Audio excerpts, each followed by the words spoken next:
যাদের মন খারাপ তারা একবার হলেও শুনুন। আপনি যদি এই ভিডিওটা দেখছেন, তার মানে আপনার মনটা ভালো নেই।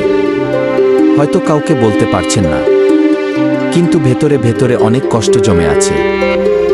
আজ আমি আপনাকে কিছু বলবো, উপদেশ না, উৎসাহ না, শুধু সত্য কথা। জীবনে এমন একটা সময় আসে যখন নিজের কাছেই নিজেকে অচেনা লাগে।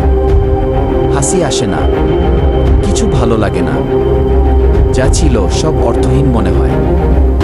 আপনি একা নন। যে মানুষটা আজ সবচেয়ে শক্ত দেখায়, সেও একদিন চুপচাপ কেঁদেছে।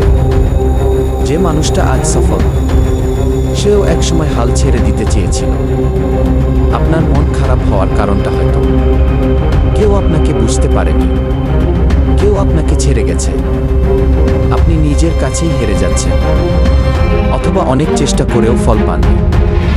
কিন্তু মনে রাখবেন, মন খারাপ মানেই আপনি দুর্বল, এর মানে আপনি মানুষ। সবাই আপনাকে বলবে ইতিবাচক হও, ভেবে কি হবে, সব ঠিক হয়ে যাবে। কিন্তু কেউ বুঝতে চায় না, মন খারাপ হলে কথাগুলো কানে ঢোকে না। তাই আজ বলছি, মন খারাপ থাকুক, সমস্যা নেই। কাঁদতে ইচ্ছা হলে কাঁদুন, চুপ থাকতে চাইলে চুপ থাকুন, কিন্তু নিজেকে হারিয়ে ফেলবেন না।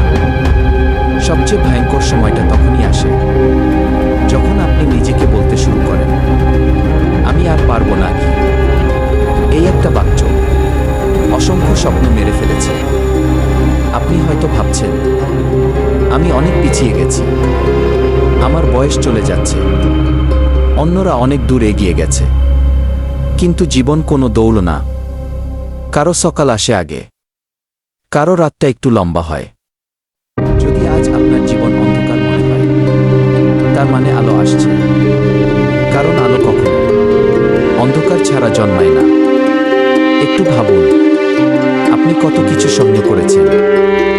যে কষ্টে অন্য কেউ ভেঙে পড়ত, সেই কষ্টে আপনি আজও দাঁড়িয়ে আছেন। আপনি দুর্বল না, আপনি ক্লান্ত। এই মুহূর্তে আপনার দরকার